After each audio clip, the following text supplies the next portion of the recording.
Welcome to the show, ladies and gentlemen. How are you? Happy 2019. A horrible year. Absolutely horrible. I don't like it already. Let's turn back time. Last time I was happy, 1969. I was 7. Corinne Conway was 6. I pulled a chair out in 2nd grade. A girl I had a crush on. She banged her chin on the desk and bit through her upper lip. And so started my history with the women. 833-599-NICK. 833-599-6425. The phone number. Real quick, quiet, I can hear you, pencil neck geek. I'll come in there and fucking twist your head into a soft pretzel. Tour dates. What do you... Come on, guys. Come on. What? You got a date I did a fucking week ago, all right? There's 2 of them on here I already did. That shows me you people are really focused on something else. Young boys in tight, wet bathing suits. Wednesday, January 9th, excuse me, the Fat Black Pussycat in New York City. Friday, January 11th, Lucy's in Pleasantville, New York. Saturday, January 12th, the Fairfield Theater Company, Fairfield, Connecticut. Saturday, January 19th, Bobby V's, Windsor Locks, Connecticut. Sunday, January 27th, Ventura Harbor Comedy Club, Ventura, California. I'm adding a date the Friday before that when I do Rogan on the 25th. That night, I'm doing something in San Diego. Not sure where yet. Friday and Saturday, February 8th and 9th, the Black Box in Boca Raton, Florida. Friday, March 8th, Wood Theater, Glens Falls, New York. Saturday, March 9th, Cohoes Hall, Cohoes, New York. I will be shooting an hour there. Friday, April 26th, Steel Stacks, Bethlehem, Pennsylvania. Friday, May 31, Jonathan Zagunquit, Maine. Saturday, June 1st, Whites of Westport, Mass. I don't think that link's up yet. Saturday, August 10th, Newtown Theater, Newtown, Pennsylvania. And then October 19th, the Ridgefield Playhouse, Ridgefield, Connecticut. NickDip.com for all your ticket tour information. Buy a silly hat while you're there. Could you? Mama. How are you? How was your New Year's? Mine was great. New Year's Eve, Tarrytown Music Hall. Tarrytown, 19 minutes from here. Was home by, I don't know, fucking 10:30 with money in my pocket watching bowl games. That's what I call a wet dream. Who's with me? Anybody? Raise your faggy left hand. Tremendous. Had over 400 people. That's a good turnout. We haven't even started marketing this show yet. You understand? A lot of clips to be developed. A lot of stuff that I hate doing personally. But we are going to get to it. And then I had a buddy of mine go back to the house after the show. We ordered Chinese food. I ate 5 egg rolls in 4 seconds, and still I'm feeling it. Don't know what's in it. Poodle, fucking German Shepherd, and cabbage. But, yeah, we were watching some bowl game that I recorded earlier. Forgot about the countdown, and I missed the whole, what's her name, Tigan, the supermodel who talked about steaming her vag on live TV on NBC. Which I actually have a soft spot for her because I played in something called the Beach Bowl when I worked with DirecTV. Before the Super Bowl, they have like a, kind of a pro-am thing. You guys remember if you watched Nick and Artie. And I collided with, what's her first name, Tegan? Come on, fellas, you're supposed to like broads. Just fake it. Anyway, she's a supermodel. She pinched my ass when I got up. We ran into each other. Not bad, huh? For a guy who looks like Frank Stallone. She was talking about steaming her veg. Apparently she has fresh vegetables for a snatch, and I like mine deep fried. Who's with me? Raise your faggy right hand. Anyways, yeah, so I forgot about the countdown. We're watching a ball game, and we missed some of that action. That's how you know you're in your late hundreds. How about the people standing out there in the cold with no place to piss since 7 in the morning? Fucking retarded. Fucking retarded. We're live on Facebook right now. We're live on YouTube and all that other shit, so focus. We'll do it live. Okay. We'll do it live. Fuck it. Do it live. I'll write it and we'll do it live. All right, Billy. Take it easy, you big bitch. I want all of you to enjoy your cake. So, enjoy. Enjoy it. I'm as mad as hell, and I'm not going to take this anymore. Take what? Take it. What did you twinks do? New Year's Eve. Jace? I was down in Virginia. You were down in Virginia doing what? Were you running over left-wingers in your Mustang? I was. They weren't too happy, but no, I was at a bar. Was that a bar? You could have done that up here, you cheese dick. I could have, but no, I went and visited a cousin who lives down there. My sister. Did you and I fuck her? drove She's down. from Virginia. She's from New York. And no. Okay. What did you do, Ryan? Meet up with a couple of Eagle Scouts behind a dumpster? I got slammed with my girlfriend and all of her friends. You what? I got really drunk. You got a girl now? Yeah. How long before you go back to dick? I don't know. I love him. He's honest. He doesn't give a shit. It's an addiction. Oh, God. No pun intended. It's an addiction. Well, break it. Put a vape in your mouth. Put an e-cigarette. Anything but a cock. Who's I'm with asthmatic. me? You're asthmatic, but you I can't. am. Yeah, gobble goo. Anyways, I've been with girls who are asthmatic, horrible blowjobs. They can't breathe 3 seconds to it. I pinched their nose like Tony Soprano did to Christopher when he died in the SUV. Though able showers may come your way, they bring you scumbags. Real quick, before I get to the calls, 833-599-6425. A guy died today, Bob Einstein, who I absolutely loved. You know him better as Super Dave Osborne, you people my age. He was a funny MFer. He was Albert Brooks' brother. And a really funny dude. 2-time Emmy winner. Had a recurring part on Curb Your Enthusiasm. He died in Indian Wells, California today. He was 76. Recently diagnosed, they say recently diagnosed with cancer. When I saw him on Curb Your Enthusiasm, he sounded like Jack Klugman. He was speaking through his fucking poisoned larynx. And I go, this guy's sick. But they're saying they're making it sound like it was recent. So I don't know. Maybe he just smoked his balls off. Best known to the young kids today as playing the very surly but always hilarious Marty Funkhauser in Curb Your Enthusiasm. Einstein's younger brother, actor-director Albert Brooks. Don't tell me he didn't help him with his career. But Albert Brooks tweeted today, R.I.P., my dear brother Bob Einstein, a great brother, father, and husband.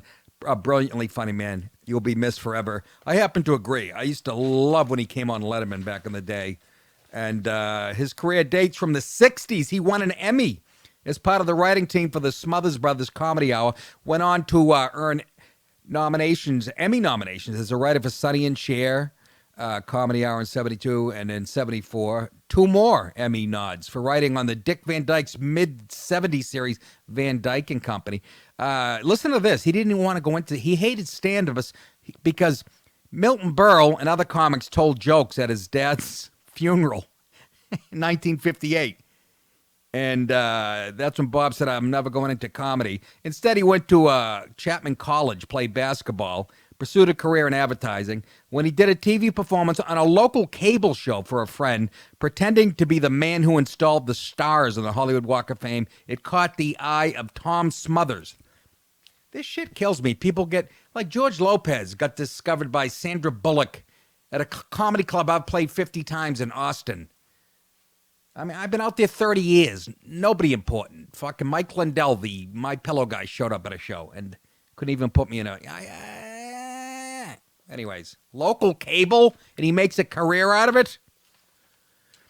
He executive produced, wrote, and appeared as the bumbling Super Dave Osborne, that's what made him famous, on numerous shows, including the sketch comedy show Bizarre, and on the self-titled show Super Dave from 87 to 91 on Showtime. Here is one of his gags. Also, I have a lot of fans, and Super Dave, as you know, has never quit from any stunt. That's true. But you're covering this live, and I'm sure that's the way you would hope it to be. Absolutely. So what I'm going to do is just wish you the best luck in your next stunt, wherever it might be or whenever. Well, thank you, Mike. I hope to see you in the Grand Canyon in a couple of months, and I'll do one that'll knock your head off. That'll be great. Okay, Super Dave. Well, this is Mike Walden returning it to our announcer down below. I think that's the smartest thing you ever did. Yeah, I would have been splattered all over the side. Of course you would. That's good. Well, listen. I guess we're off now. Okay. Yeah. I'm not going to jump. I think they know that. Listen, I'm going to go down. I'm going to take the elevator down. I'll see you down there. I won't need it. Okay? See you later. He's at the Rogers Center. Holy shit.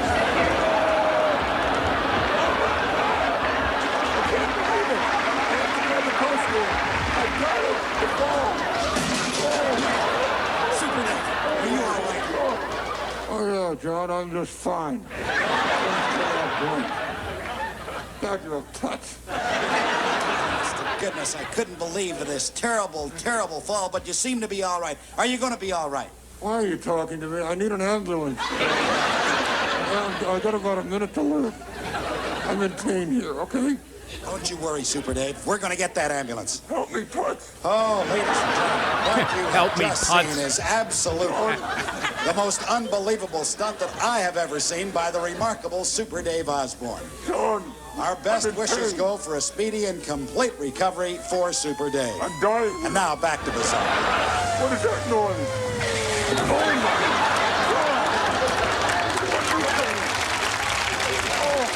Where's Super Dave? I'm under the truck.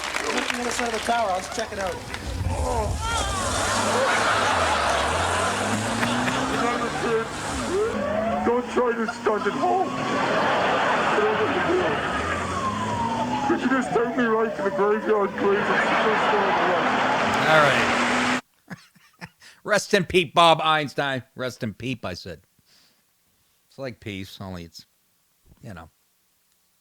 But here's something I didn't know about him. His greatest stunt, however, was having a case against him nearly make it to the U.S. Supreme Court. A Polish group, figures, objected to an appearance on the Dick Cavett show in '72 when Einstein posed as the president of a fake Polish defamation league and told a series of offensive jokes. Even back then, PC fucking jerk-offs. Huh? Just taking the fun out of life. 4 years later, the High Court refused to hear the case, denying the request for an on-air rebuttal. He was on Late Night with Letterman. That's where I was introduced to him. Jimmy Kimmel and Hollywood Squares, Tonight Show with Johnny Carson, Leno, and Conan O'Brien. And it was really great on Curb. So, yeah. Rest in peace. You had the Polish people after you, so you must have been really offensive. Anyways, that's the times we live in, right? I love how comedians are the focus point. Anytime somebody says something that's hurtful, off color, / hate speech, comedians, they go after. You know why? Because we're holding a mic and we're talking right to you. You know, there's no wigs, there's no makeup. Well, I got makeup on. But it's fucking precious. And that's the times we live in. Of course, we have a lot of female comics now, and they've brought their fake rape stories into the business, and liberal guys who are trying to fuck those liberal female comics who pretend to be what they call feminists, and then they're as creepy as any of the guys out there. It's a real clusterfuck, and I blame Pete Holmes. No, I don't. I'm kidding. I blame Judd Apatow. I'll get to him in a few seconds. What a bitch this guy is turning. I told my wife, if I see him in the Village while they're filming Crashing, I'm going to knee him in the fucking balls. It'll make me famous one way or the other. This guy has tits and a clit the size of a pancake. Who's with me?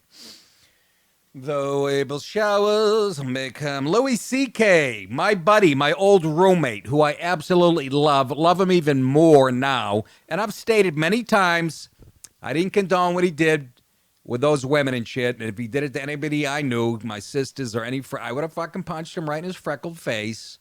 But, enough already, okay? Anyways, he made an appearance at Governor's Comedy Club, where I perform at least twice a year, in Levittown, Long Island. If you live in the area, go there. Even if you don't, it's a great club. And you've heard me mention this guy before, James. He's the big Italian guy that runs the fucking joint. And he's the one, his son came up to him. They own a bunch of clubs in Long Island. I was at the brokerage, one of his clubs, and his son said, Dad, there's a bird's nest up in the awning. And he looked at him and said, get the bleach. And he wasn't even trying to be funny. He's got a fucking $5,000 Italian suit on and big gold rings. And absolutely, anyways, James Dolce, which I believe is, Dolce is Italian for sweet or dessert. I'm not shitting you. Anyways, owner of Governor's Comedy Club, James, said CK was a genius, that he was honored to have him at his club. This was on December 16th, by the way. And he said he was honored to have him because he thinks he's a friggin' genius. You are correct, sir. Louis C.K. had come under fire for jokes he made at a recent secret show about survivors of school shootings. And now the owner of the Levittown Club where he was performing, again, this is on December 16th, came to his defense. Early this month, C.K. performed at Governor's, and a couple minutes of his audio had been leaked out online by some jerk-off recording it. The comedian is now facing harsh. Don't do that, by the way, all right? And I've had it happen there and at the I caught a guy at the brokerage with his fucking phone. And I came down into the audience and yanked it out of his hand. He had his head down. And sure enough, the record button was on. And I said, delete it right in front of me if you're a fan of mine, which he did. Here's why, guy. It's not about being caught saying outrageous shit. Who gives a fuck? Fuck all the lib pussies and the fucking politically correct jerk-offs. It's about... You're working on new material, and some asshole records it. They tell you not to before the show, and then you put it online. And what happens is everybody sees, especially a guy at Louis' level, millions of people are going to see it, and it burns the material. You're trying to put an hour together, a new hour. Now it's fucking burnt. So if you're a comedy fan, you wouldn't do that. If you went out to see one of your favorite comics, you shouldn't do it. But we'll talk about it anyways, since it's out there. It's all over YouTube and everywhere else. Anyways, the comedian now facing harsh criticism for jokes about non-binary individuals. Even in the article, they can't be fucking... how about very confused individuals? Ryan, are you with me? Ryan's not even confused. He goes, look, I like both. That's fine. You don't ask me to call you fucking Ms. I call you Ms. on my own. But he's making fun of non-binary individuals and school shooting survivors. You can listen to the full 2 minutes. Right in the article it says, but we warn you, there's a lot of cursing in the clip. What are we living in, the Pilgrim times? Put him in the stockade because he said twat. Honest to God, what a and I'm not blaming just millennials. There's people my age who've bought into this shit. Anybody who votes Democrat, you've bought into it. You're fascist fucks. I'll say it again. And no, I'm not Michael Jordan going, I'm not going to get into politics because both Republicans and Democrats buy sneakers. That was his big quote. And I go, yeah, the Democrats who buy your sneakers end up getting shot for the sneakers by other Democrats. Stick that in your pipe, Mike. Anyways, here's some audio leaked from governors, Louis making his comeback, and everybody's got their panties in a filthy bunch. But I'm a little disappointed in the younger generation, honestly. No picture? Because I'm 51 years old, and when I was like 18 to my 20s, I mean, we were idiots. We were getting high, doing fucking mushrooms and shit. And then older people were like, you gotta get your shit together. And we were like, yeah, fuck you. And I was kind of excited to be in my 50s and see people in their 20s and be like, they're crazy. These kids are nuts, but they're not. They're fucking, they're just boring. Fucking telling them, you shouldn't say that. What are you, an old lady? What the fuck are you doing? That's not appropriate. Fuck you, you're a child. Why are you finger fucking each other and doing jello shots? Oh, gross. You should address me. They're like royalty. They tell you what to call them. You should address me as they, them. Because I identify as gender neutral. Oh, okay. Okay. You should address me as there. Because I identify as a location. And the location is your mother's cunt. It doesn't have to be that nasty. But it can be. I don't know, they testify in front of Congress, these kids? Like, what the fuck? What are you doing? You're young, you should be crazy. You should be unhinged. Not in a suit saying, I'm here to tell, fuck you. You're not interesting. Because you went to a high school where kids got shot? Why does that mean I have to listen to you? How does that make you interesting? You didn't get shot. You pushed some fat kid in the way, and then now I gotta listen to you talking? You know what that's called? Great comedy. Sorry, But he's right on the bigger point. Who the fuck are these kids? And sorry, he's coming back. And what were we supposed to lose? And a lot of other people said this. I'm not the first. Are we supposed to lose one of the best comics ever, in my opinion? Not just saying that because I'm a friend of his.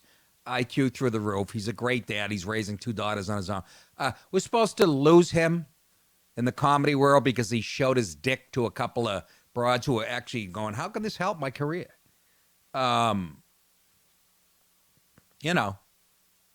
It's unbelievable. Comics used to attack the people who wanted to shut down free speech. That's what they're doing now. They have pitchforks out for guys like Louis. And can I just say at this point, plug myself? I've been on the right side of the fight since I got into comedy. Okay, and I haven't changed. And if Hollywood was 1/8 conservative as it is liberal, I'd be bigger than fucking Louis and Chris Rock. But no, I was one of the first deplorables ever. I'm glad to see Louis coming around. And that doesn't mean he'll take both sides. But of course it raised a shitstorm on Twitter. What doesn't? You could make a statement about a spatula and you'll get fucking 4,000 comments. This guy, Fred Gutenberg, father of one of the high school students killed in the Parkland, Florida shooting last February, wrote on Twitter, to anyone who knows Louis C.K., that would be me, please deliver this message for me. My daughter was killed in the Parkland shooting. My son ran from the bullets. My wife and I deal with loss every day. Why don't you come to my house and try out your new pathetic jokes?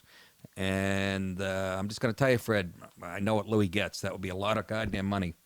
You could be put into anti-fucking gun violence and rallies. No, Mr. Gutenberg, we obviously, and I guarantee you Louis, obviously feel for your loss, okay? But what does that mean? Nobody's supposed to fucking talk about it now? Or if they do, only in, humorless terms? This is how comics deal with it. Is it tasteless? Yeah, to you and to a lot of people. That's comedy. What's tasteless to you is fucking hilarious to a lot of the world. It's all I find funny anymore, to be frank with you. Look, I get tweeted. I get tweeted I get fired from Sirius Radio for a tweet about shootings on campuses. And I get in trouble for something else. What was the other fucking had to do? There were 2 firing gun things. Anyways, but the point is, Mr. Gomer, yes, and I guarantee you, Louis, he has daughters. But Jesus Christ, this is how we deal with this shit, And I understand this guy saying that. I understand, but some of the criticism coming from showbiz types supposedly is what makes me sick to my fucking stomach. James, the owner of the Governor, said, I did hear that a couple people are perturbed by some of the things that Louis said. My response to that is, it's comedy. You know who you were coming to see. You bought tickets to see him. I have no regrets at all, he added. He's a legend, icon, the comedy biz. To have a legend play my club is an honor. And, if guys like James could have taken the other route, and shut him down or know him at the Comedy Cellar? Good. So you can come out and listen to all the Pete Holmes in the world, all the female comics. Not all. Some of them are politically incorrect when they talk about their pussies, but when it comes down to the hardcore shit, and this is what comics should be talking about. And I'll defend fucking Louis to the end, because I know him personally, and I'm not going to give him your message. Well, I will, but maybe I'll drive down to your house, Mr. Goomer. But I guarantee you, that's not what he's making. Same thing after 9/11, after the attacks on the Twin Towers. I must have had 10 newspaper people go and radio people. Do you think it's appropriate to make fun of the 9/11 attack? Well, there's 19 different aspects to the 9/11 attack. You're not making fun of the people who had to jump off the fucking 58th floor. You're making fun of the scumbags who were in the plane and what they believe and how they were fucking raised. We're supposed to stay away from the subject completely? And Louis talking about David Hogg, that irritating puke, and a lot of his fucking friends who are going in front of Congress. We're starting to listen to high school kids. There's plenty of room for comedy there. But I also understand Mr. Gutenberg. If anybody on the planet might be hurt by that, but it's mostly fat, fucking ugly broads and white liberal guys who, again, they're morally superior, sanctimonious assholes like Judd Apatow. You know, how could he do that? And people in the fucking business. Right after Louis' stuff leaked online, student survivors responded quickly. Fuck Louis C.K. and all the politicians that sound and act just like him, tweeted Matt Deach. I'm sure his friends call him Matt Dooch. 17 people died at my high school. Nobody's making fun of that. My friend's brother watched his friends die in front of him. Added Jeremy Wine. Perfect name for him. Fuck you, Louis.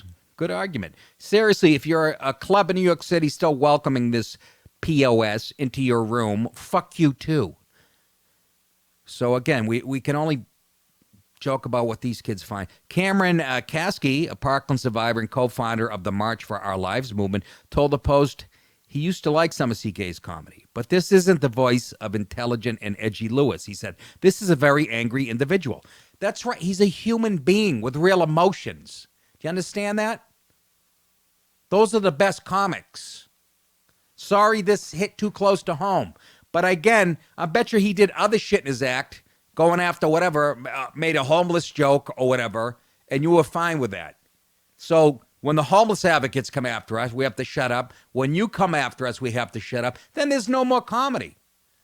What you should say is, you know, that hit too close to home. Personally, it bothered me, and I don't like it, but that would take reasoning and logic, and that's what good comics do. Fucking sorry. And again, I understand it coming from these kids a little bit, but this that joke came from what I believe was a pretty nasty place. Kasky said, Cameron Kasky. I say that I cannot police comedy because plenty of provocative humor can be great. That being said, I find Lewis' new joke to be very mean-spirited and wrong. And again, the day we start going to high school age or college age girls to tell us what's funny and what's not is the day I hang myself in my balls like Anthony Bourdain at the Motel 6 with a Rachel Ray fucking show on the TV. But here's the shit that infuriated me. Other comedians also blasted CK for the comments. This is quote, this is hacky, unfunny, shallow routine is just a symptom of how people are afraid to feel empathy. Actor and director and half a girl Judd Apatow tweeted, it's much easier to laugh at our most vulnerable than to look at their pain directly and show them love and concern. Boy, that would be a funny show, wouldn't it? If you came out to see me and all I did was show love and concern. Huh? Wouldn't that be hilarious? What a fucking pompous, mediocre fucking hack. Louis C.K. is all fear and bitterness now. He can't look inward, Judd Apatow said. Wow. Thank you, Dr. Phillips. Here's all I have to say about Judd Apatow. Okay, this is him throwing out the first pitch at a Mets game.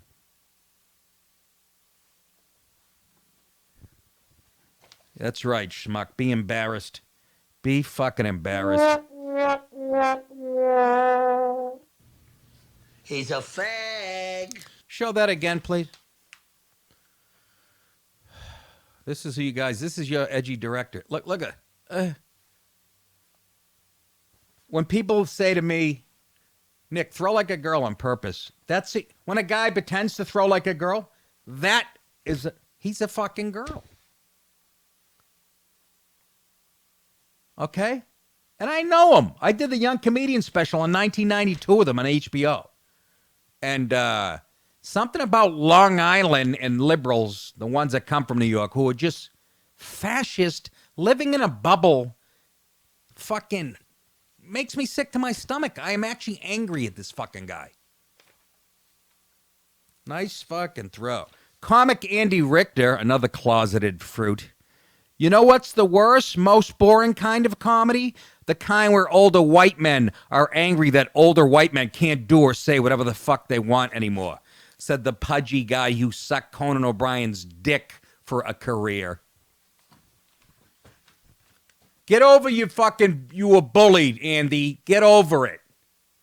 That's actually It's the best kind of comedy right now. You'd rather have groupthink and censorship. That's what you're for. Think about it. And you call yourself an artist or have anything to do with show business or the arts? You're for groupthink and shutting down free speech. Fuck you. Have another cruller shaped like Conan's freckled dick. Fucking believable. These are people in the business. Oh, my aching stem. I'll tell you, ladies and gentlemen. Let's go to Joe in Long Island, who wants to put his 2 cents in on the CK situation. What up, Joe? Happy New Year, you dirty cocksucker. Oh, easy, fella. That type of language doesn't fly on this show. Yeah, and I know. I talk that way to my mother, too. I get it. Me too. Go ahead. Listen, Louis C.K., that fucking thing went down in my hometown. There's nothing that upsets me more than fucking Levittown people turning on Louis C.K., fucking taping his goddamn set without his permission. What a fucking bunch of cocksuckers. And pretend I'm Larry King. Cocksucker on line 2. Hello. Yeah, no, look, the guy who recorded that still, we don't know. He might be a huge CK fan. He's just stupid. Or he did that on purpose. We don't know. But Levittown, don't shit on Levittown because they like it roughshod. Louis got a great warm welcome when he was introduced. I play there a couple times a year, and they love the politically incorrect shit, as you know, Joe. So we don't know. Hey, who knows? That could have been a broad from New Jersey that night, or a guy. I don't know. But yes, I agree with the recording part and leaking it, and now that guy's part of the story, or that woman, so that makes him feel famous too. But but as far as Levittown, I play Governors a lot, and it turned into a great club. It was fairly horrible in the 90s. These guys did a great job with it, and the people like it. Man. Go ahead, Joe. Yeah, they're good eggs, man. I grew up there. You know, it's fitty, clear to normal. You know what I mean? But at the end of the day, my deal with this is that I heard the set. It's 45, 50 minutes. The joke about Parkland, there's nothing crazy about it. It just wasn't quite as funny as the rest of the set. And I think that might be half the problem with this. You know what I mean? No. It's like it wasn't quite the best. Well, hold on, Joe. But this is what you have to understand as a comedy fan. It's a performance. It's supposed to be uneven. Not every joke's going to be an A+. To me, that was an A+. I love what he said because I've been saying it in my head for a while now, why these kids think they're important and we put them up on a pedestal. But no, he went after something that, and look, he's still building a new hour. That's the other thing you have to remember. That joke is maybe half formed. You got to keep that in mind. There's so much that goes into doing stand-up that people don't understand. But no, I have no problem with how funny that was. But you were right. For somebody to record it and leak it was real fucking dog shit. Joey, thank you, buddy. I appreciate the call. Let's go to Jeremy in New York. Jeremy, what's going on? Happy New Year. Happy New Year's, Nick. How you doing, man? Pretty good. Good. I just wanted to say those fucking assholes in Hollywood. Louis is more liberal than you and I, but they fucking turn on him, and as soon as he fucking bites back, they fucking try to take him down again. It's fucked up. Well, you got a good point. Which should tell you something. That liberals are mad at him. People on the right were mad at him, which tells you I've known him. I know him better than all you guys. I started with him in Boston. He was my roommate, and he is liberal. But you make a great point. As soon as he punches back a little bit, and he's not.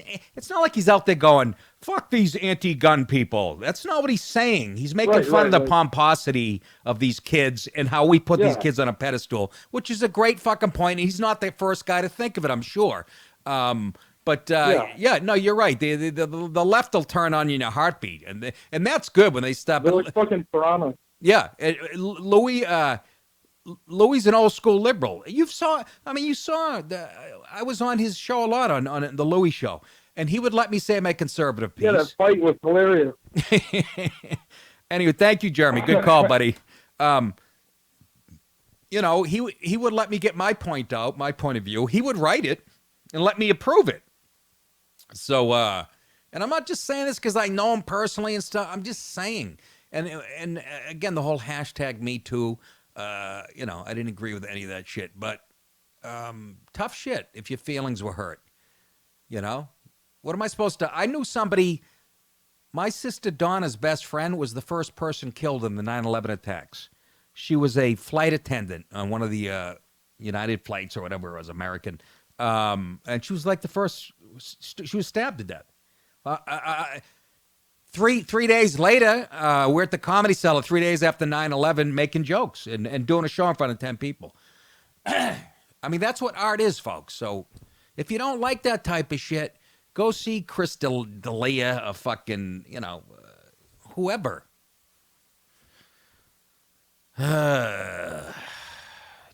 Jared in Texas wants to comment on the CK. Jared, Happy New Year. Welcome to the show. Happy New Year, Nick. How you doing? Good, thank you.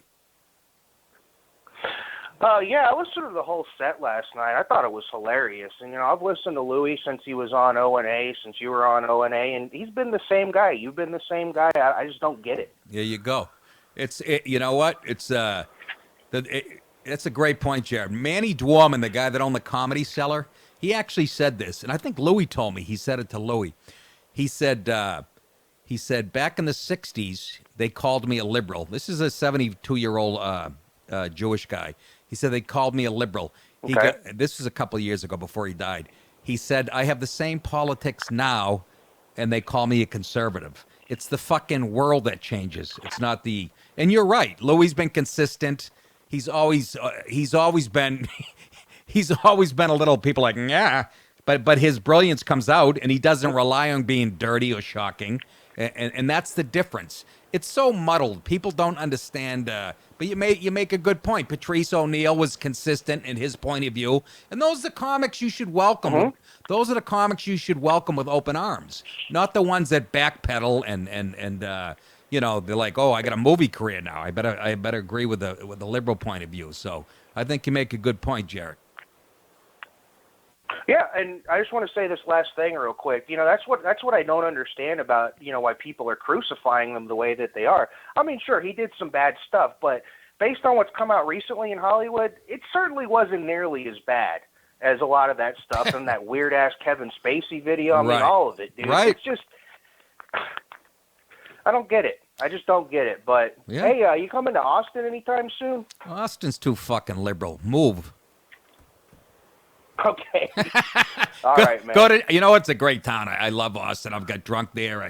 I used to play at clubs there all the time. But you know what? Go see me in Dallas, where I got a partial standing ovation. I had never been to Dallas before, and but I'll be there. Texas is a great state for comedy, so hopefully I'll see it. Thank you, Jared, for the call, and I appreciate it. Boosty in New York wants us to weigh in on the CK thing. Boosty, Happy New Year to you, fella.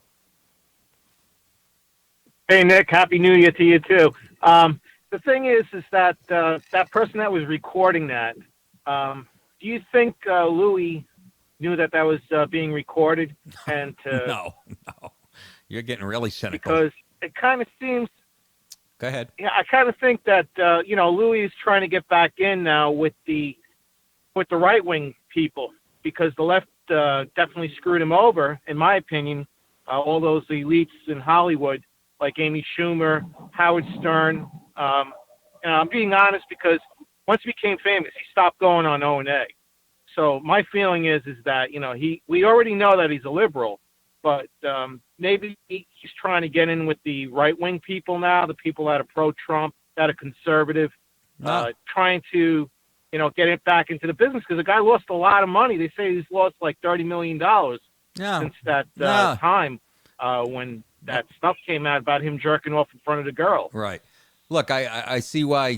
Thanks for the call, Boosty. I'll answer. I mean, I see why you might think that, but like I said, I know him better than you guys do. That's not... Money was never important to fucking Louis. He just happened... That was a byproduct of his genius. Every once in a while, the business makes a mistake and actually discovers somebody who is worth that type of money. But no, he's not that calculated. And you say he wants to get back on the conservative side. Okay, how are you going to make money there? It's what I've been doing for fucking 30 years. What's he going to go on CRTV and make fucking... FX money? You know what I mean? No, I understand why you might think that, and that theory's out there, but I know the guy, and what he said, about this Parkland thing. And, you could be on the left side and understand why are these kids so pompous. And so I really don't think that. He's just doing what he thinks is funny. And if that's the byproduct, he becomes the king of the right. I'll be furious because I've been fucking chasing this balloon for fucking 30. Anyhow. We got a lot of people that want to weigh in on this, and I have a bunch of stories, but I'd rather talk about this because I have some credibility in the discussion because I know him so well. Cody, welcome to the show. Happy New Year, pal. Hey, Nick. Happy New Year. How you doing? Pretty good. So, yeah, it's a crazy world we live in, huh? Politicians trying to censor political talk, and artists trying to censor art. Unbelievable, right, Cody? Isn't that nuts? And I listened to that whole 49 minutes of it, and it was just 49 minutes of straight killing. I mean, I think every joke he said hit. Yeah. Including that one. I thought it hit. Yeah. Yeah, it's just crazy. Judd Apatow would say shit like that. I mean, it's not that crazy. He's the guy Right. who said, felt like I raped him when I voted for Trump. Yeah. Yeah, well, Judd Apatow, Judd but, Apatow, he's the he's the end all as far as what's moral and what's in good taste, and it's just the pomposity and the arrogance and the sanctimonious fucking leftist jerk-offs, and Judd was a horrible stand-up comic. His movies stink. I just showed a clip of him throwing out the first pitch. Yeah. All his movies are based on emasculating white males and fucking 40-year-old virgin, all that horse shit. People buy it because it's trendy and it makes the white guy look like an asshole, and he puts out garbage. But unfortunately, we live in a country where a lot of people fucking embrace that garbage. Yeah, it's crazy. It is nuts. Yep. Thank you, Cody. Appreciate the call, pal.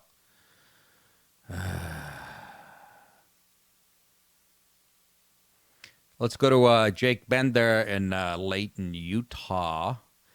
He's a bombing and shooting. Well, Jake's called the show before. And Jake, Happy New Year. Welcome to the show, man. And congratulations. You got Mitt Romney as your junior senator. What do you think of that first? Address that. Oh, man, with his fucking gun positions in Connecticut, they can fucking keep him. It was Connecticut, right? I don't know what he said in Connecticut, but... Somewhere on the East Coast. Yeah, well, he invented Obamacare. You know all those places are the same. Jake, he invented Obamacare before, but go ahead. Oh, damn, if he had said that during the election, maybe he would have beaten Obama. Yeah, probably. Hey, I just want to point out one thing. Yeah. None of this shit would be happening if they would confine these shootings to where they belong. The goddamn post office. When was the last time we had a goddamn post office shooting?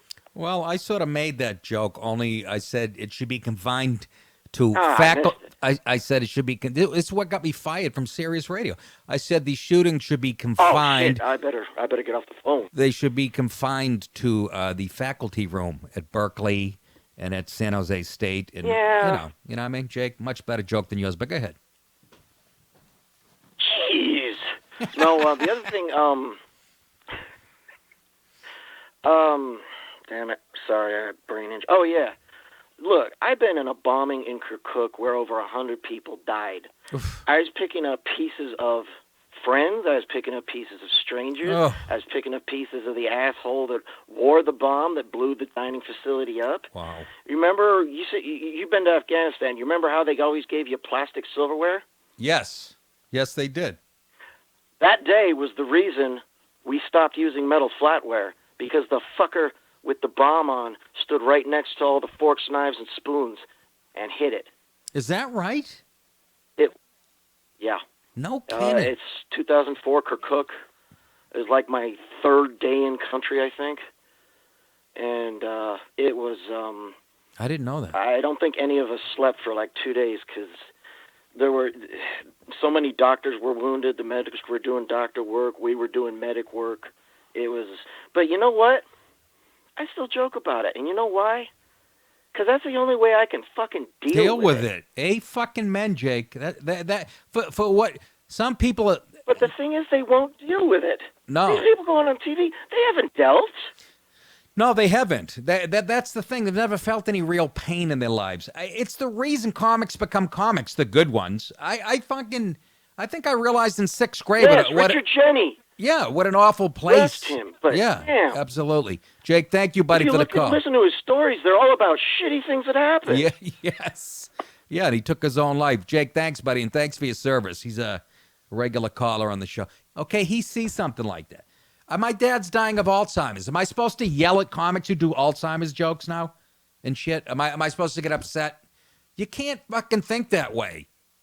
If you're that myopic, don't go to a comedy club. Don't even watch anything.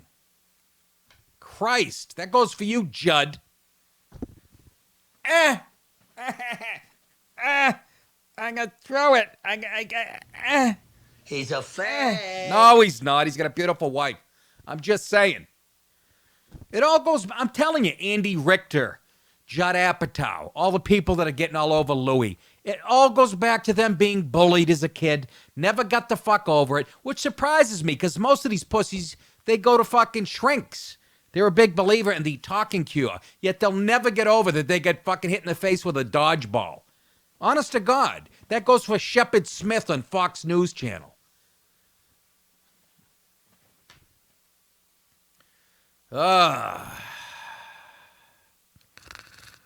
I'm so tired of living in this world.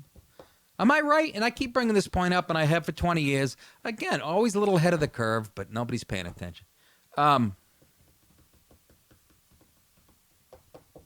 more feminized the society's become, the more PC, right? Political correctness is based in sensitivity. And I'll say it again. Yes, there's a lot of PC guys now, but I'm talking in its first inception. Fucking Oprah started it with her 30 years of fucking horseshit, and my uncle molested me, and and then fucking Donahue, that man with a clit, made Oprah look like a right-winger. That type of shit did so much damage, and the right has never come up with an answer for it. The world is a tough place. As Dennis Miller said, put on a cup and a fucking helmet. Anyway, let me take one more call on Louis, and then I got to move on, folks. All right? You all right with that? Let me have a sip of my A&W Diet Root Beer. My New Year's resolution was to quit smoking. What I did yesterday when I got up, I had 4 cigarettes before I got to my morning coffee. I'm telling you, I've never been more weak mentally in my life. I used to be a leader. I'm sitting on my front steps, smoking a cigarette, wearing my Arsenio Hall bathrobe that I got when I did a show. That's a true story. I can't take it no more.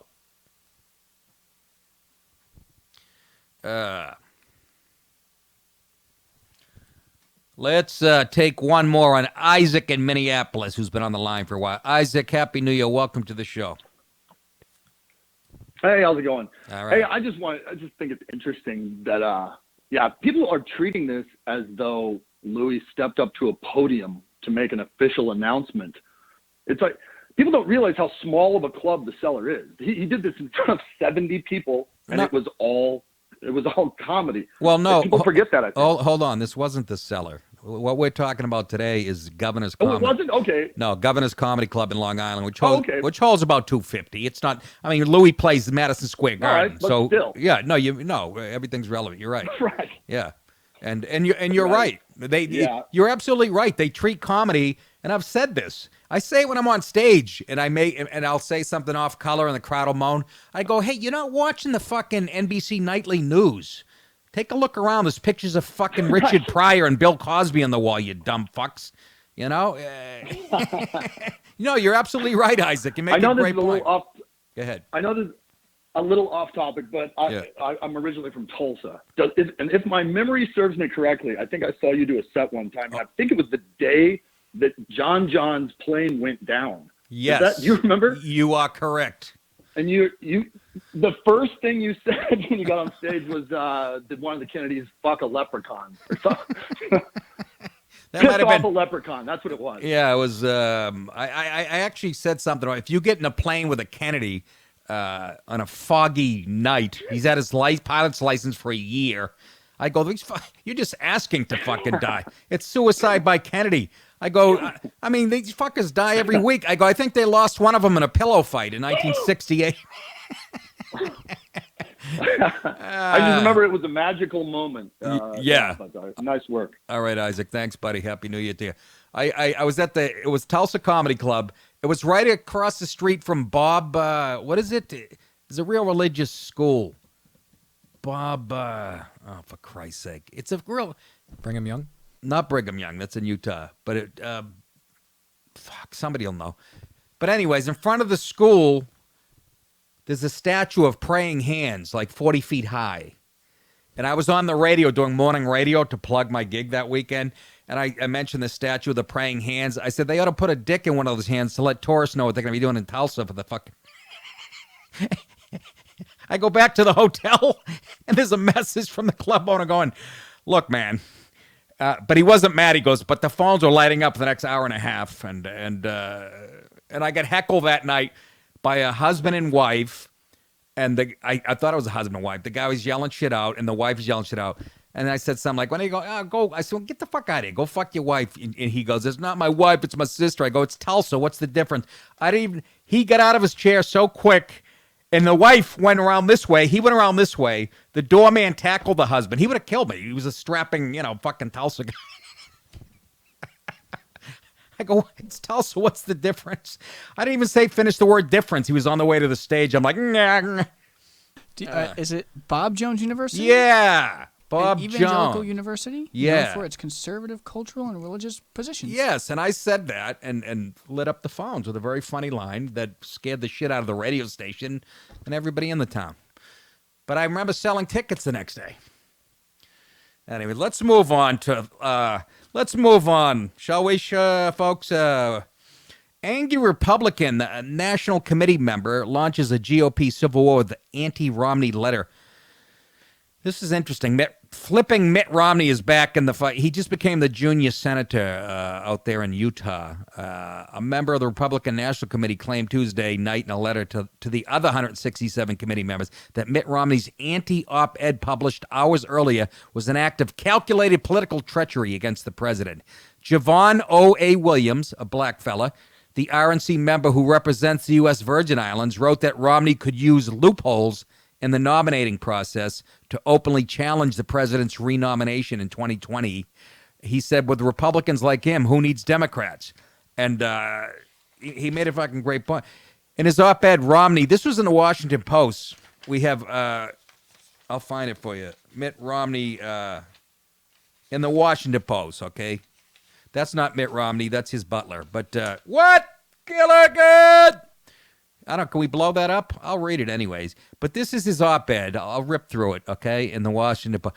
The Trump presidency made a deep descent in December. The departures of Defense Secretary Jim Mattis and White House Chief of Staff John Kelly, the appointment of senior persons of lesser experience, the abandonment of allies who fight beside us, and the president's thoughtless claims that America has long been a sucker in world affairs all defined his presidency down. I disagree 1,000%, Mitt, and I was a Romney fan for a while till he ran for president, and I saw... And I'm going to play a clip for you how fucking two-faced this guy can be. It is well known, he says, that Donald Trump was not my choice for Republican presidential nomination. After he became the nominee, I hoped his campaign would refrain from resentment and name-calling. It did not. When he won the election, I hoped he would rise to the occasion. His early appointments of Tillerson, Sessions, Haley, Gary Cohn, McMaster, Kelly, and Mattis were encouraging. But on balance, his conduct over the past 2 years, particularly his actions this month, is evidence that the president has not risen to the mantle of office. Hey, get over yourself. You couldn't even win it, number one. Number two, quit putting so much weight in the fucking Oval Office. This is a government for, by, and of the people. He's just one of us. Quit acting like he's a king. And that goes for anybody who sits in that chair. He says, it is not that all the president's policies have been misguided. He was right to align U.S. corporate taxes with those of global competitors, to strip out excessive regulations, to crack down on China's unfair trade practices, to reform criminal justice, and to appoint conservative judges. Yeah, that's a lot of shit he did right, Mitt. But you don't like him? Why? Because he tweets and he's politically incorrect? Grow a dick, you big girl. These are policies mainstream Republicans have promoted for years. He says, but policies and appointments are only blah, blah, part of a presidency. And now, that's Romney. Guy's a brilliant guy. I don't give a shit what you say. And, I like conservatives from Utah, but he's not. This guy, he's a carpetbagger. He was a governor of Boston for a while. He invented Obamacare before Obamacare. But he's known for his flip-flopping on issues, if you remember. I didn't realize until he ran for president how many things he flip-flopped on. And here's a little reminder, a montage of flip. I will preserve and protect a woman's right to choose. The right next step in the fight to preserve the sanctity of life is to see Roe v. Wade overturned. He was pro-choice, then he's pro-life. Or he flip-flops again, just like he did on abortion, just like he did on Ronald Reagan. Look, I was an independent during the time of Reagan-Bush. I'm not trying to return to Reagan-Bush. The principles that Ronald Reagan espoused are as true today as they were when he spoke them. There you go again. You remember Mitt Romney? He invented Obamacare before he was against it. You remember that? Well, that's what we did in Massachusetts, and that is we put together an exchange, and the president's copying that idea. I'm glad to hear that. Obamacare is bad news, and if I'm president of the United States, I will repeal it. I don't think I've ever hired an illegal in my life. We hired a lawn company to mow our lawn. And they had illegal immigrants that were working there. Flip-flop Mitt. But I believe the world is getting warmer. I believe that humans contribute to that. My view is that we don't know what's causing climate change on this planet.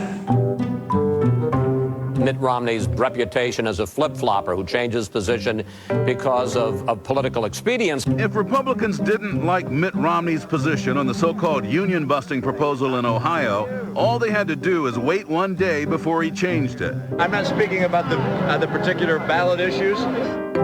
But by today, Romney had a different answer. I fully support Governor Kasich's, I think it's called Question 2 in Ohio. He's changed his position on a number of issues. Republican Mitt Romney says he will not sign a no new taxes pledge. I'm proud to be the only major candidate for president to sign the tax pledge. Your view has changed so dramatically. I just signed a piece of legislation extending the ban on certain assault weapons. I do not support any new legislation of an assault weapon ban nature. Well, flipping Mitt, huh? You're lying. And you're a piece of shit. I mean, he's a smart guy. He's a family guy. And I guess we deserve, because he knows, and all politicians know, people are really dumb. The average fuckface doesn't have time to pay attention. He could say one thing, change 2 minutes later, but you didn't hear him 2 minutes later change because you flipped American Idol that night or whatever the fuck. I don't know. No doubt he's a smart guy and stuff, but once Trump came along, I'm sorry, man. I'll take a fucking Trump guy who didn't bolt. You remember Mitt Romney running for president? Remember he goes to Iowa, he puts on a hunting jacket and dressed like Jethro from the fucking Beverly Hillbillies. And you remember? Trump never did that. Everywhere Trump went, he was wearing his business suit, whether he went to fucking visit the troops or he is who he is. I think that's a minimum for what we should ask for our politicians. Not Trump's Romney's a fucking brilliant guy. He started Staples and had a big deal to do with that. And I remember he was running some hedge fund that he owned or whatever. And somebody that worked for his daughter got kidnapped. He shut down the building and used it as a headquarters to find the girl and save the Olympics. And but I'm sorry, man. You're talking out both sides of your face. Enough is a goddamn enough. Of course, Trump didn't let that go. Trump being Trump. He says, here we go with Mitt Romney, but so fast? Question will be, is he a flake? That was a play on words with Jeff Flake, who hated Trump. I hope not. Would much prefer that Mitt focus on border security and so many other things where he can be helpful. I won big and he didn't. He should be happy. Remember all the shit, but you remember Romney?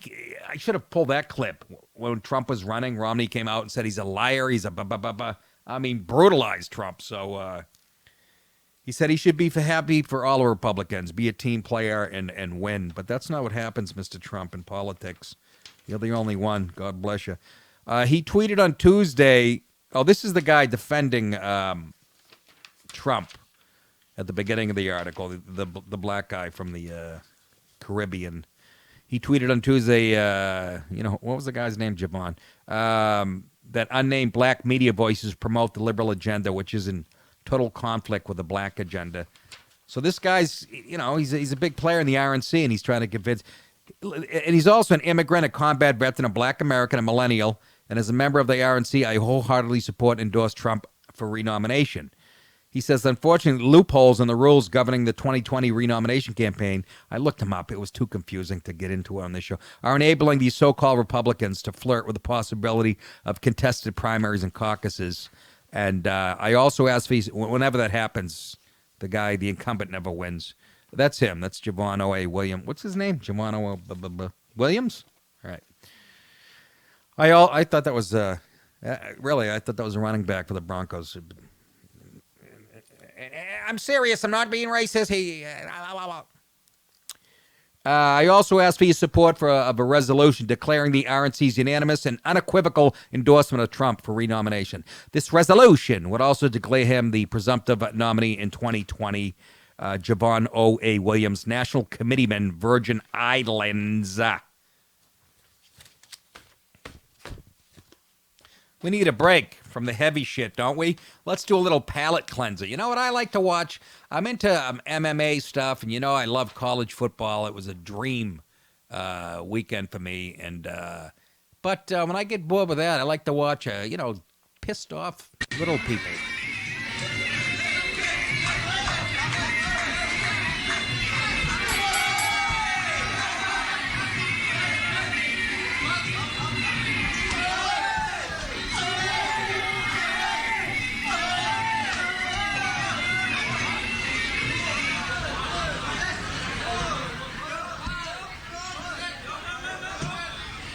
That's Manny Pacquiao. Lost some weight. That's Larry Holmes. Oh, that's a straight right. Oh! One more, I'd do it. Up, kill it, up! Ryan, I'll ask you. Was that real? I think it was. Was it? Those knees looked real. Did the fucking dwarfs not know how to protect themselves with their giant heads and chins? Looks like he'd fuck me up. Yeah, he'd fuck your kneecaps and ankles up, but I mean, holy shit. If I was that guy, I would have punted the kid into the audience. I would have lined him up like a 45-yard field goal, put him into the balcony. I mean, he was only like 6 inches taller than him. I know. But he kept bleeding with his chin. It's like watching Rocky 1 when Rocky would come in to Creed. In this corner, weighing 2 grams, fighting out of a shoebox, Tom McCann. That shit makes me laugh. As Jerry Stiller's character said once in King of Queens, when I see a small person, it's all I can talk about for days. What a rotten life. Jesus. I would rather be Stephen Hawking than that. I would. I think, than being the size of a football? Yeah. What the fuck? You get stepped on at the airport. People think you're a floor mat, and it's fucking horrible. People try to put you in their luggage. Exactly. Carry-on dog. If anybody at the airport asks you to put a little person in your luggage, please. Love that announcement. If anybody asks you to fucking...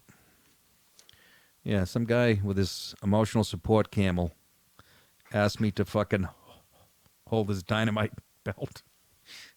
I was watching that... Can we play that dwarf shit without the audio? It just reminded me of a fucking, like a mosquito bugging somebody, some type of shit. How about...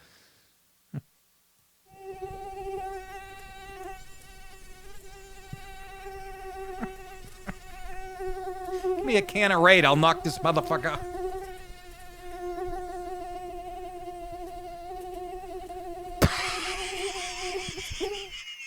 Slapped him. Look at this guy. He bench presses 450. This poor prick is going, look at this.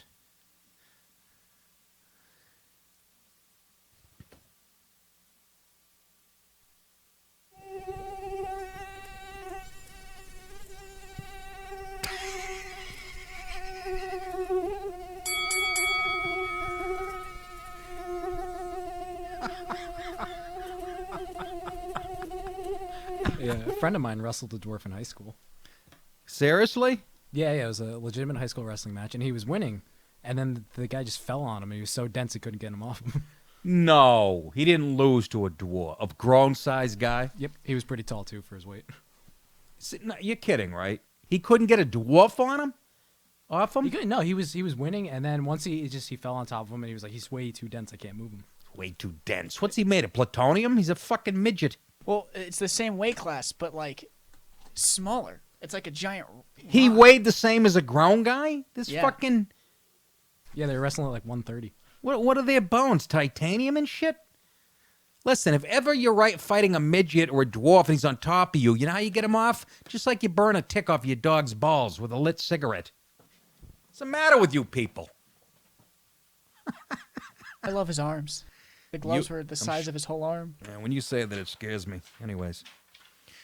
Those biceps. He's down! He is down. This type of savagery deserves no commentary. This is the last boxing match I will ever do. Hey, you know who's in the fucking, you know who's in the news? Elizabeth.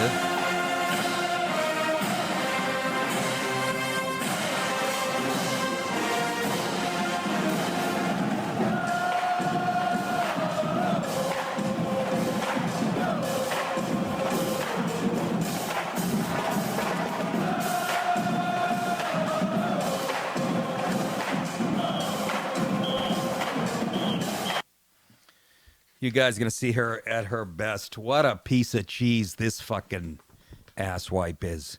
From my home state of Massachusetts. You ought to be embarrassed. Senator Elizabeth Warren, Democrat from the Cherokee tribe. Cherokee people, Cherokee tribe. So glad to live, so glad to lie, you titless wonder. Elizabeth Warren on Monday took a page from the political playbook, oh, good idea, of rising political star Alexandria Ocasio-Cortez, live streaming to supporters in her kitchen hours after launching a 2020 presidential exploratory committee. Why don't you explore your fucking genetics again? Turns out you're 1/1000th Indian and 98% Frankenstein and fucking Cocker Spaniel, you pig-faced cheese. Nick, relax. I can't. I'm having a good time. Warren took the first major step towards launching a widely anticipated campaign for the presidency, hoping her reputation as a populist fighter. How the fuck is... Bill O'Reilly was a populist. How the fuck is Elizabeth Warren's politics align with a Bill O'Reilly? How is she a populist? You're a left-wing liberal asswipe who lives in a fantasy world. You bang your head on every entry of every door you walk into because you're fucking grossly tall and ugly. Nick, why do you got to go there with those ad hominem attacks? I don't know. Hoping her reputation as a populist can help her navigate a Democratic field that could include nearly 24 douchebags, candidates. Addressing reporters outside her home as she was taking a shit behind a rose bush. Warren, following the move, affirmed that she is in this fight all the way, just like a Blackfoot tribe, and vowed to build a grassroots campaign to defeat President Trump. Let's take a look at, this is her trying to be a regular person at home and trying to connect with the regular, well, the guys are the people who like beer drinking, and this is her trying to be a real person. It's like watching the Tin Man on The Wizard of Oz. Fuck, go ahead. Ugh. Hold on a sec. I'm going to get me a beer. Get you a knife and stick it in your temple, you big dink. Hey, Glover, my husband Bruce. is now in here. Oh, let's see this macho guy. You want a beer? Look how she's opening it. You sure? Come over and say hello to folks. Yes. So, this is my sweetie. Hello. And I'm crazy about her. I love you. I love you too. Yeah, Thank you for being here. yeah. I'm glad you're here. Yeah. How big's his Who vagina? we got here so far? Skylar, and 14 others. Yeah, 14 Hello, other 12-year-old Denise. girls. Hi, how are you? Hi. No guys? Fortnite. Good to see you. Yeah, good Who to else see have we you. got?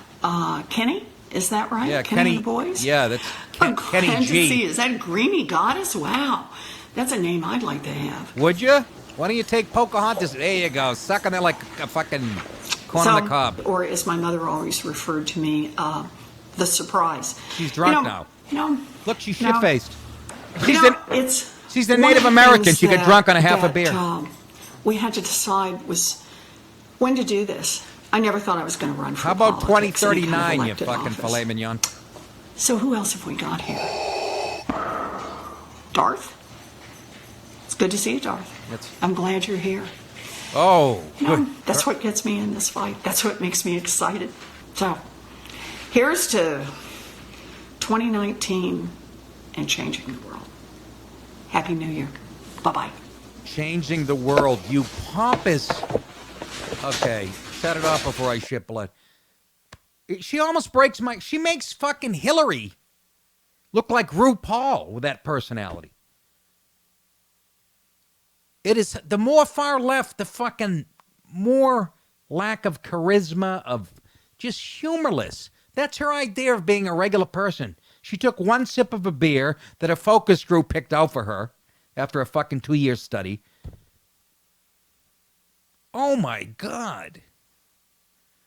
If I was Native American, I'd be furious too, going, oh my God, she says she's related to us somehow? That's her being a regular person. Wasn't she charming and warm, and couldn't you feel the charisma pouring off her? Oh, my aching stem. Please be the nominee. You got her, then you got Ocasio-Cortez, who's, semi-retarded, actually. I could beat her in a debate. Ryan, quit yawning, please. It's kind of insulting. I'm working like Springsteen. I'm not yawning. My mouth is open and gagging. Your mouth is open and you're gagging. All we're missing is the dick to complete that sentence. I mean, what are you doing to me? I'm trying to do the nose. This is so gross. Oh, come on. She was terrific. You stupid fucking blabbermouth cunt! Oh, that's her trying to build a grassroots campaign. You should have had a can of fucking Bud Light. You should have had your gut sticking out, sitting on a ripped beanbag chair, farting. Then you could connect to the people. Boy, wasn't her husband, wasn't he a ball of fire? No, I'll pass on a beer. I'll finish my Cosmopolitan. Oh, God, help us. What happened to my home state? You embarrass me. They're trying to say she's trying to get past the DNA test. Too late for that. Sorry. Remember when they did it? They said if her ancestors had been as much as 10 generations removed, that would make the individual a great-great-great-great-great-grandparent and render Warren only 1,024th Native American, according to Blaine Bettinger, a genealogist and author who specializes in DNA. You know what it makes her? Liar, whore, and you know it. Look, she doesn't even know how to drink the beer right. If she was taking the cap off with her mouth, I'd be like, yes, I'll vote for her. But that was her trying to be a regular person. It breaks my goddamn heart. Sully in New York wants to talk about her husband in that video. Sully, Happy New Year. What's going on? Nick, how you doing, buddy? All righty. That video, Yeah. I just can't stop thinking about Warren just on her belly, on her bed, just taking it deep. Oh, for Christ's sake. Why do you got to go there? Come on. You know she doesn't do fun stuff like that. No, I mean, look at her. No, you look at her. That's my point. She would never be on a bed doing any of that shit. I can see her on a... Thanks, Sully.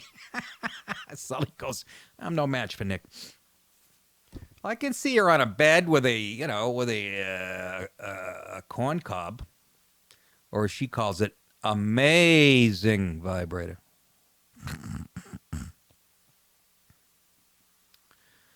The point is, she's just not a real person. It's like when Hillary tries to joke around, remember? She'd be drinking a beer in a pub.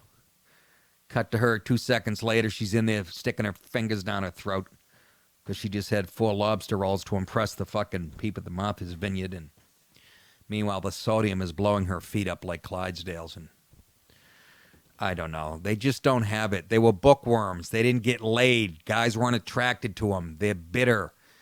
Just like the Andy Richters and Judd Apatows who were picked on. They can't get past their childhood trauma. I'm telling you. We should do a show like Dr. Katz, only where they do it with politicians.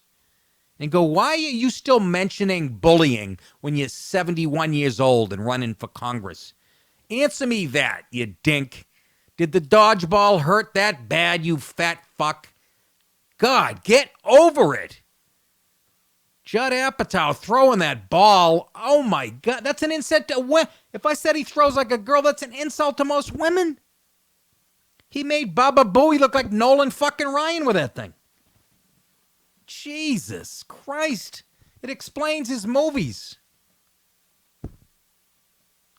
Picking on Louis C.K. because he doesn't look inside, and it's harder to make the vulnerable laugh. That's not what comedy's about, you big girl. God damn it. How'd I get back to that? Full circle. I guess it's a good place to end, huh? I know you guys have to go to the movies. You're seeing Practical Magic with Sandra Bullock there.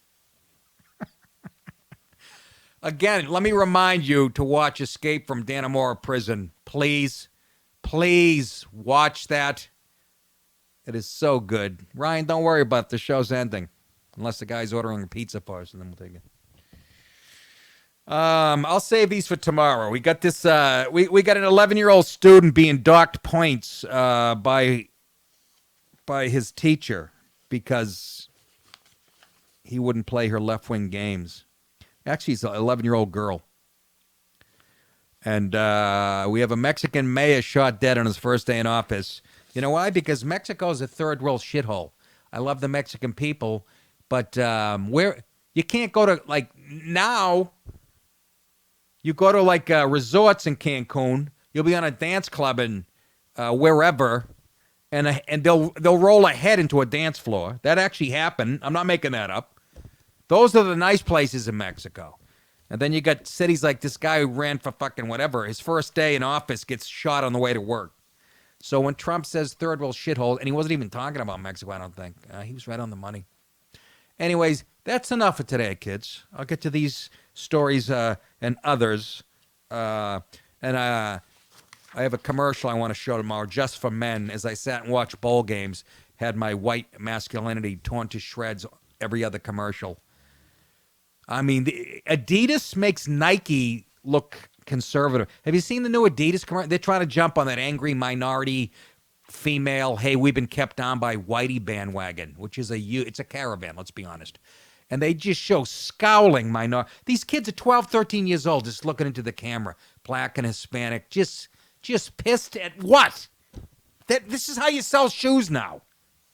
What the fuck? Maybe they know they're going to be shot for those shoes when they leave the house. Not Trump's fault. Anyways, remember, you think it, I will say it. You are welcome. Happy New Year. Good to be back. See you tomorrow. Bye.